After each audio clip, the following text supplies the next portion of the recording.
अस्सलाम वालेकुम। आज हम चैप्टर नंबर 5 जो कि है फिज़िकल स्टेट ऑफ मैटर, इसका फर्स्ट लेक्चर स्टार्ट करेंगे। अब ये चैप्टर है फिज़िकल स्टेट ऑफ मैटर, यानी मैटर की जो स्टेट्स हैं, सॉलिड, लिक्विड, गैस और प्लाज्मा। मैटर की 4 फिज़िकल स्टेट हैं, सॉलिड, लिक्विड, गैस और प्लाज्मा। सॉलिड कहा जाता है more common state, more common क्योंकि ज़्यादातर चीज़ें सॉलिड में पाई जाती हैं। उसके बाद लिक्विड है less common state of matter, क्योंकि बहुत कम चीज़ें लिक्विड में पाई जाती हैं क्योंकि टेम्परेचर रेंजेस कम है इसमें।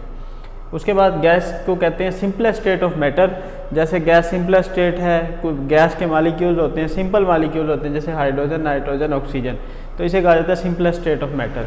उसके बाद प्लाज्मा कहा जाता है आयनिक स्टेट ऑफ मैटर, इसमें आयन्स होते हैं। उसके बाद वन बाय वन हम प्रॉपर्टी डिस्कस करेंगे, सॉलिड, लिक्विड और गैसेस की प्रॉपर्टीज़। सॉलिड की डेफिनेट शेप होती है, सॉलिड की ख़ास शेप होती है, डेफिनेट शेप, और डेफिनेट वॉल्यूम भी होता है सॉलिड का। सॉलिड की डेफिनेट शेप होती है, जैसे चेयर है, एक चेयर है, उसकी डेफिनेट शेप है, उसका डेफिनेट वॉल्यूम है, वो कोई वज़न भी उसकी कोई शेप भी है, उसका कोई वॉल्यूम भी है। उसके बाद सॉलिड के दरमियान स्ट्रॉन्ग इंटरमॉलिक्यूलर फोर्सेज होती हैं, सॉलिड के दरमियान स्ट्रॉन्ग इंटरमॉलिक्यूलर फोर्सेज होती हैं, जिसकी वजह से सॉलिड आपस में अटैच होते हैं, कंपैक्ट होते हैं। उसके बाद सॉलिड की होती है वाइब्रेशनल मोशन। वाइब्रेशनल मोशन कहा जाता है to and fro motion about the mean position, यानी मीन पोजीशन के गिर्द सॉलिड का मूवमेंट, उसे कहा जाता है वाइब्रेशनल मोशन। और सॉलिड रिजिड होते हैं, सख्त होते हैं, डेंसर होते हैं, यानी इसके पार्टिकल्स करीब करीब होते हैं, तो ये गैसेस से और लिक्विड से ज़्यादा डेंसर होते हैं। उसके बाद है नेक्स्ट स्टेट है लिक्विड। लिक्विड की डेफिनेट शेप नहीं होती बट डेफिनेट वॉल्यूम होता है। जैसे लिक्विड को अगर ग्लास में डालेंगे तो ग्लास की शेप इख्तियार कर लेगा, अगर किसी जग में होगा तो जग की शेप, मगर डेफिनेट वॉल्यूम होता है उसका। उसके बाद लिक्विड जो है उसके दरमियान वीक इंटरमॉलिक्यूलर फोर्सेज होती हैं। लिक्विड्स आर मोबाइल, मोबाइल का मतलब मुतहर्रिक होते हैं। लिक्विड में एम्प्टी स्पेसेस होती हैं, मालिक्यूल्स मूवेबल होते हैं, मालिक्यूल एक जगह से दूसरी जगह मूव आसानी से कर सकते हैं लिक्विड के मालिक्यूल। उसके बाद liquids continuous state of motion यानी मूवमेंट होती है इसमें।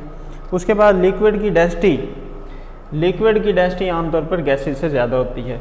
जैसे अगर हम देखें वाटर की डेंसिटी, वाटर की डेंसिटी होती है 1 और एयर की डेंसिटी होती है 0.001 ग्राम पर सेंटीमीटर क्यूब। इसी तरह 1000 टाइम हैवियर हैं लिक्विड गैसेस से। इसी तरह फिर गैसेस की प्रॉपर्टीज़ है। गैसेस की ना कोई डेफिनेट शेप होती है, ना कोई डेफिनेट वॉल्यूम होता है। गैसेस के मालिक्यूल दूर दूर होते हैं, इसमें नेग्लिजिबल फोर्स ऑफ अट्रैक्शन होती है, फोर्स ऑफ अट्रैक्शन ना होने के बराबर होती है। उसके बाद गैसेस मालिक्यूल में रैंडम मोशन होती है, यानी मालिक्यूल्स जहाँ मर्जी हर तरफ मूव कर सकते हैं, क्योंकि मालिक्यूल्स के पास काइनेटिक एनर्जी है तो मालिक्यूल हर तरफ मूव कर सकते हैं, तो गैस मालिक्यूल्स में रैंडम मोशन होती है। उसके बाद है typical properties of gaseous state. Gaseous state की कुछ प्रॉपर्टीज़ हैं। इस चैप्टर में हम पहले गैसेस को डिस्कस करेंगे, फिर उसके बाद लिक्विड, और फिर उसके बाद लास्ट पोर्शन है सॉलिड। अब डिफ्यूजन क्या है? The spontaneous mixing of gas molecule bye random motion and collision. Random motion और कोलिजन की वजह से गैस मालिक्यूल्स का एक होमोजेनियस मिक्सचर बना लेना, या इसकी दूसरी डेफिनेशन ये भी कर सकते हैं, गैसेस का हाई कंसंट्रेशन से, जहाँ गैसेस की मिकदार ज़्यादा हो, हाई कंसंट्रेशन से गैसेस का उस तरफ मूव करना जहाँ पर उसकी कंसंट्रेशन कम हो। तो गैसेस का हाई कंसंट्रेशन से लो कंसंट्रेशन की तरफ मूव करना, इसे कहा जाता है डिफ्यूजन। डिफ्यूजन जो है, रेट ऑफ डिफ्यूजन वो मॉलिक्यूलर मास पर डिपेंड करती है, यानी इसका मतलब ये है कि जो हैवियर गैसेस हैं वो कम डिफ्यूज़ करती हैं, वो आसानी से जल्दी से मूव नहीं कर सकती एक जगह से दूसरी जगह। जो हल्की गैसेस हैं वो आसानी से एक जगह से दूसरी जगह मूव कर सकती हैं। जैसे हाइड्रोजन है, इसका मास है 2 mu, ऑक्सीजन का मास है 32 mu। ऑक्सीजन की रेट ऑफ डिफ्यूजन 4 टाइम्स ज़्यादा है, ऑक्सीजन जल्दी से डिफ्यूज़ हो जाती है, जबकि हाइड्रोजन जल्दी से डिफ्यूज़ हो जाती है। हाइड्रोजन की रेट ऑफ डिफ्यूजन 4 टाइम्स ज़्यादा है ऑक्सीजन से। इसी तरह एफ्यूजन गैस मालिक्यूल का through a tiny hole escape होना, इसे कहा जाता है फ्यूजन। जैसे टायर पंचर होता है तो गैस मालिक्यूल टायर में उसकी मिकदार ज़्यादा होती है और 1 बाय 1 मूव करते हैं। डिफ्यूजन में मालिक्यूल एक साथ मूव करते हैं।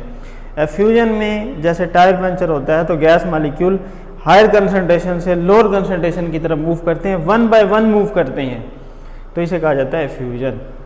डिफ्यूजन में एक साथ बहुत सारे गैस मालिक्यूल मूव करते हैं, एफ्यूजन में एक टाइनी होल के ज़रिए गैस मालिक्यूल 1 बाय 1 मूव करते हैं, इसे कहा जाता है एफ्यूजन। और रेट ऑफ एफ्यूजन ये भी मालिक्यूलर मास पर डिपेंड करता है, यानी भारी गैसेस वो कम एफ्यूजन होगी, जो हल्की गैसेस हैं उसकी एफ्यूजन ज़्यादा होगी।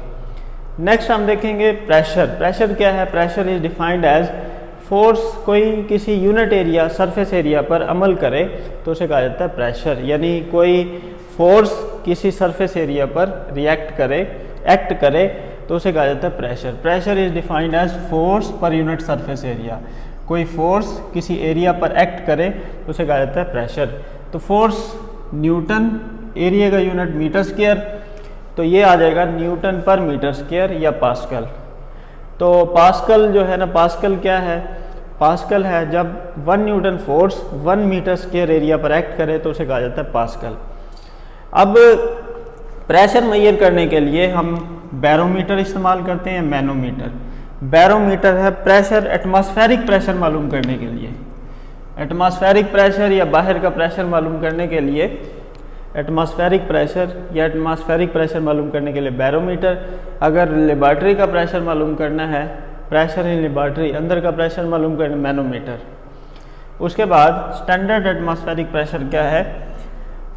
It is a pressure exerted by the mercury column of height 760 millimetre of mercury at sea level, यानी ये वो प्रेशर है जो मर्करी कॉलम जिसकी हाइट 760 मिलीमीटर हो, वो सी लेवल पर जो प्रेशर लगाता है उसे कहते हैं स्टैंडर्ड एटमॉस्फेरिक प्रेशर। इसका मतलब क्या है? इसे हम कैसे मेजर करते हैं?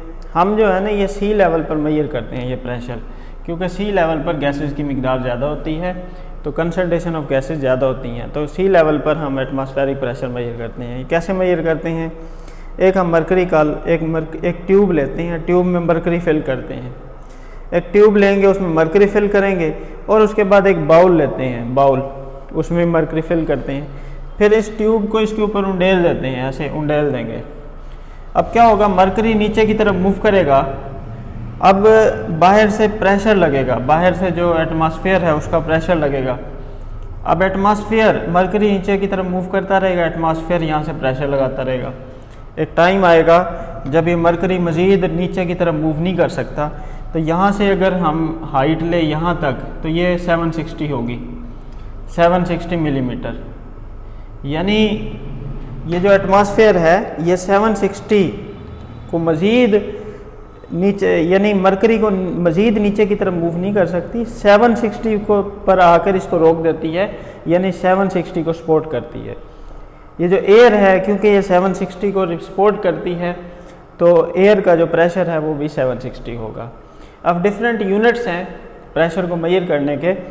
1 atm जो नॉर्मल प्रेशर लेते हैं, जो यहाँ का प्रेशर है वो 1 atm है। अगर मिलीमीटर में देखें तो 760 मिलीमीटर, टॉर 760 टॉर, और is equal to 101,325 newton metre -2 या 101,325 पास्कल, यानी 1 atm में 760 मिलीमीटर, 1 atm में 760 टॉर, या 1 atm में 101,325 न्यूटन मीटर, या 1 atm में 101,325 पास्कल।